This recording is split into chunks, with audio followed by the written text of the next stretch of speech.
First at 10 tonight, the cleanup continues from the severe storm. We've been covering it since it roared through early Tuesday morning. And tonight, almost everyone has power back on following outages that affected more customers than Superstorm Sandy. But there's a handful still waiting for their electricity to come back on. About 2 dozen, according to National Grid. Most of them are in Cranston, where Eyewitness News reporter Jared Pliner found someone who has an enormous tree lying in their yard, brought down by the storm almost 4 days ago. He joins us now live with the West Bay Mobile Newsroom with that homeowner's story. Jared? Mike, good evening. That's right. Just a handful of outages in Cranston and Warwick tonight after several days. This is it. We have seen so many things over the last several days. We have talked to so many of you, and then come sunset tonight, Friday, we see something that seems to cap off an August week for the record books.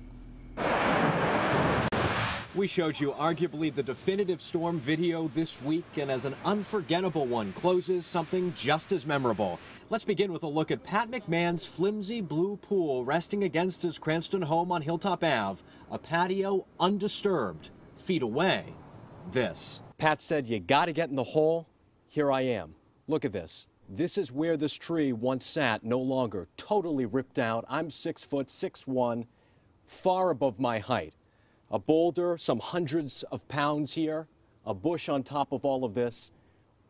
Nothing like we have seen this week. I kid with my next door neighbor.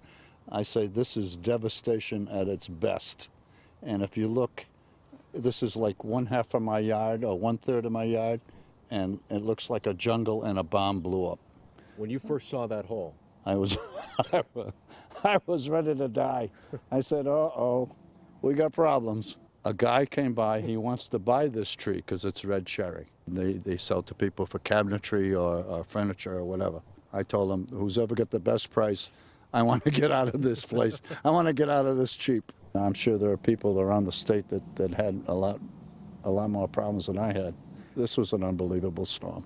You know, tomorrow's another day. What are you going to do? Well, it depends on how you look at it, but I guess to this extent you're in the winner's circle. I'm glad you're safe. Yeah, you're right. You're right. It's hard to do it justice, but folks in the neighborhood, they've actually stood next to this tree, taken pictures. A lot of kids have, just to show the scale. It is truly breathtaking. And now, of course, the arduous task of debris removal. True for a lot of folks tonight. Live in Cranston with the West Bay Mobile Newsroom, I'm Jared Pleiter, Eyewitness News.